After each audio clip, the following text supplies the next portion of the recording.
Hey there guys, I'm Jamie and welcome back to Eat Love Protein. I have another video for you guys today because I wanted to do another experiment together. Today it's, can I make Japanese curry in the Instant Pot? I don't know about you, but I've seen a lot of recipes for this on the internet. But when I've tried to make it myself, it's always been a total fail. That's why today I'm giving Japanese curry another shot to see if I can redeem myself. So if that sounds good to you, then make sure that you hit that like button because every time that you do, YouTube sends this video to a brand new person's screen in their recommendations. Yes, that's really how it works. Also, by the way, if it's your first time here at the channel, make sure that you subscribe so that you don't miss any of my next easy breezy beautiful recipes. Okay, so the last time I tried to make Japanese curry, I don't remember what directions I used, but there were a few problems. Mainly, the biggest problem was that the sauce didn't really distribute throughout the dish. So you'd be eating like kind of raw or unseasoned rice or whatever, and then bam, you bite into a big glob of curry base. Overall, I think I know what the problems were. So I'm gonna make a few changes this time. The first problem was that even though I broke the curry roux into 4 pieces before, like a lot of these directions say, they just didn't melt down for some reason.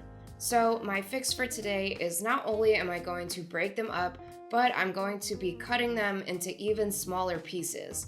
Then I'm going to take a portion of the water of the liquid that's going to be used for this recipe. I'm going to heat it up in my electric kettle and pour it into there to see if I can get it to make more of a slurry. Hopefully that won't give us any bird notice problems, but we'll find out. Another problem is that I don't think I used enough liquid before.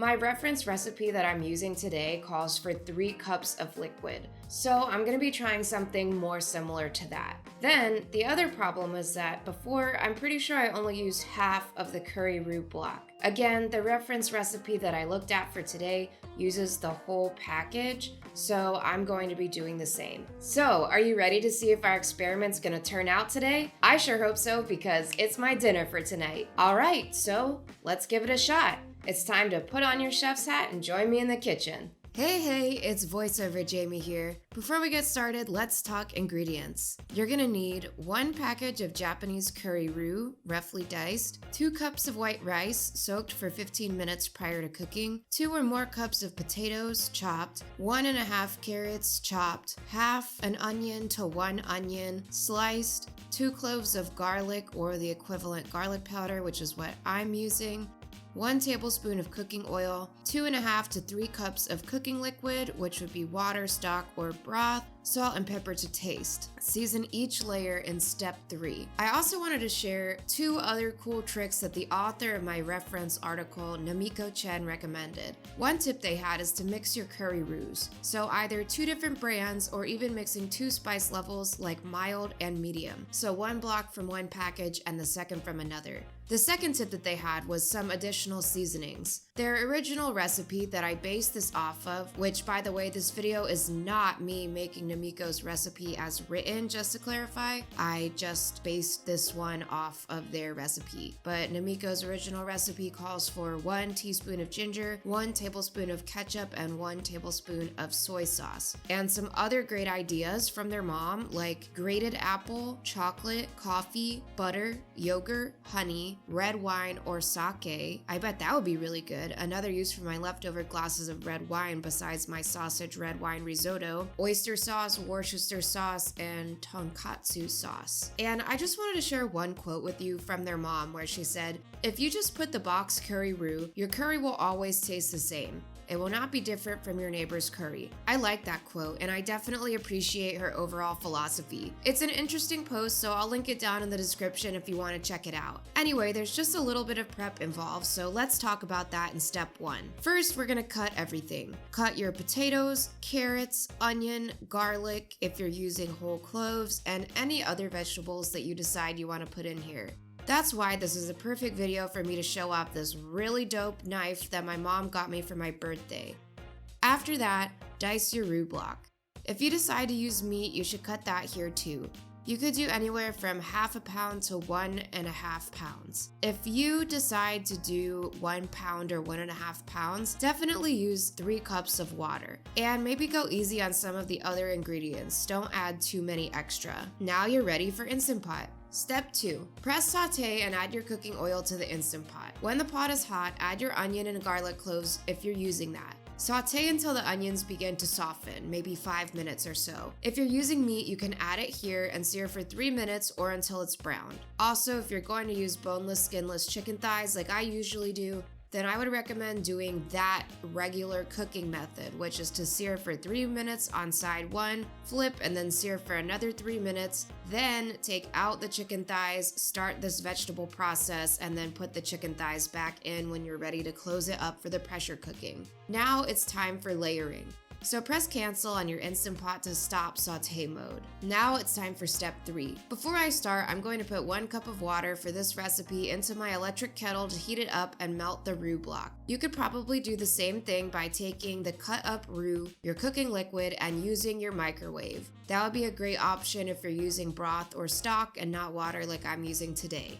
Then I'm going to add my pre-soaked rice first. Add your vegetables on top of that, and then on top of that, put meat if you're using it. Then pour your 1.5 cups of water or liquid over everything. The roux can burn if it gets to the bottom, I guess, so this is me winging it and trying to prevent that. Then pour your roux and water melted mix on top of everything. Then you're ready for step 4. Close your Instant Pot and do 5 minutes on manual pressure mode, high pressure if you have the option. And that's it, we're done. Let me know in the comments below, what do you think is gonna happen? Do you think that this crazy experiment is actually gonna work out? Well, we're about to find out together. Alright, so here we are with the experiment. It had a burn notice before, and then it kind of said on and cycled back around on the pressure cooking. And it's just said burn for the second time, but it's still going, so you can still, oh, it pressurized.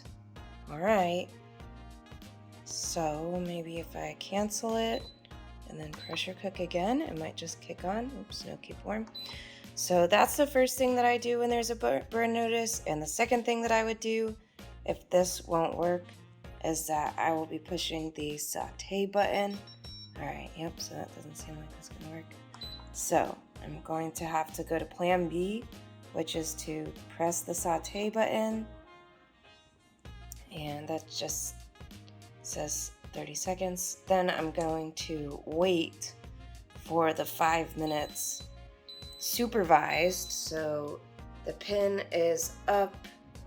I am going to supervise it, but I will be setting it on saute with the lid on for 5 minutes. This is a little life hack that I've been able to use to kind of prevent some of the issues that I've had with burn notice before. So we'll see how that goes. Well, our experiment didn't work out exactly how I wanted it to, but at least we got it done. And on top of that, I got to show you some of my favorite ways that I overcome the burn notice whenever I get it. But I'd really love to know, what am I doing wrong? Should I have used 3 cups of water instead of 2.5? Was this too much rice? Should I have used less of the roux? Japanese curry is a pretty common dish for Instant Pot. I see lots and lots of recipes for it, so if anyone wants to help me crack the code, please leave a comment, because I'm all ears. Well, anyway, thanks so much for watching this far at least. If you decide to recreate my experiment and give it a try, I really hope you can figure out a way to make this recipe work. And if you do, please, please, please comment and let me know. My overall food philosophy is that you should love what you eat. You can lose weight, build muscle, and live what people consider a healthy lifestyle, all without cutting out key macronutrients from your diet, without cutting out carbohydrates, protein, and fats from your diet, and without cutting out going out to eat and eating foods that you love and going on vacation or partying or whatever it is that you want to do. You've just got to be smart about it. So if you want to keep coming on this journey with me to build muscle, lose weight, and love what you eat, then definitely make sure to subscribe to the channel so that you don't miss any of my next easy, low calorie, high protein, high flavor recipes just like this one. By the way, if you want to get a weekly email of the recipes sent straight to you, make sure that you go to eatloveprotein.com and sign up for that. Also, if you want to tip the show and support more free, easy recipes just like this, then make sure that you go to eatloveprotein.com/support to donate to the show. And hey, if you're looking for a video to watch next, maybe you should check out one of my extremely popular one-pot lazy chicken and rice dish. Currently, the Greek lemon rice with chicken is a fan favorite.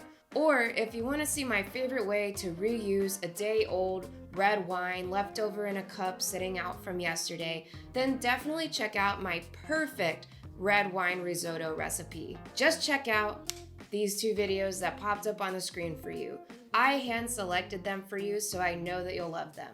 Thanks so much again for watching today's video, and I'll see you next Monday. Goodbye for now!